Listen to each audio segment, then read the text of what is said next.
Well, in other news now, a message that we have not closed the door, but we're not going to open it. The Finance Minister Enoch Godongwana giving that message regarding bailouts for state-owned entities. He was speaking at a media briefing before he delivered the midterm budget policy statement in November last year.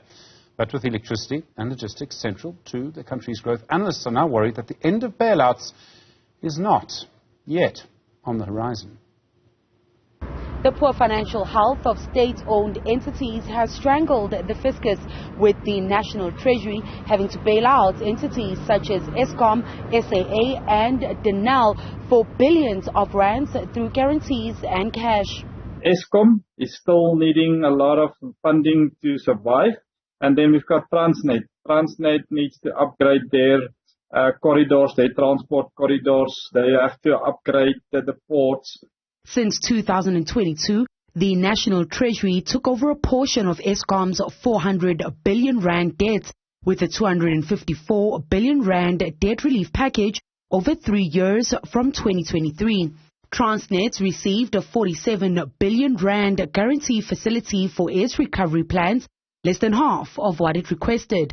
For the 2022-23 financial year, Denel received 3.5 billion rand from the National Treasury after a bailout package of over 5 billion rand between 2019 and 2021, while South African Airways got 1 billion rand in 2023 after direct government funding of 50.7 billion rand between 2007 and 2022.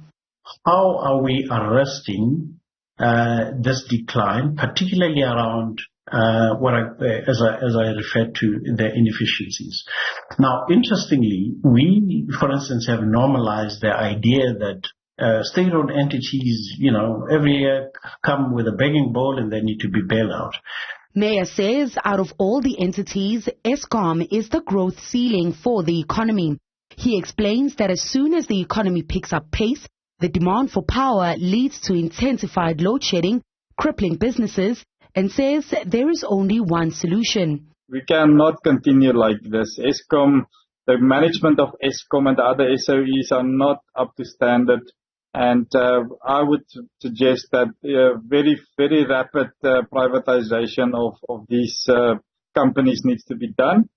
Jesane is of the same view and looks forward to hearing what the Finance Minister will have to say about strengthening the relationship with the private sector. The public-private partnership environment, or the regulations and the policies around that, strengthened from a government point of view to enable private sector partnership and investment into some of the ailing state-owned entities. According to Mayor, it costs the National Treasury 1.2 billion rand a day just to repay the interest on debt, money that could go to economic development. For Newzroom Afrika on Channel 405, I'm Ntokozo Khumalo in Johannesburg.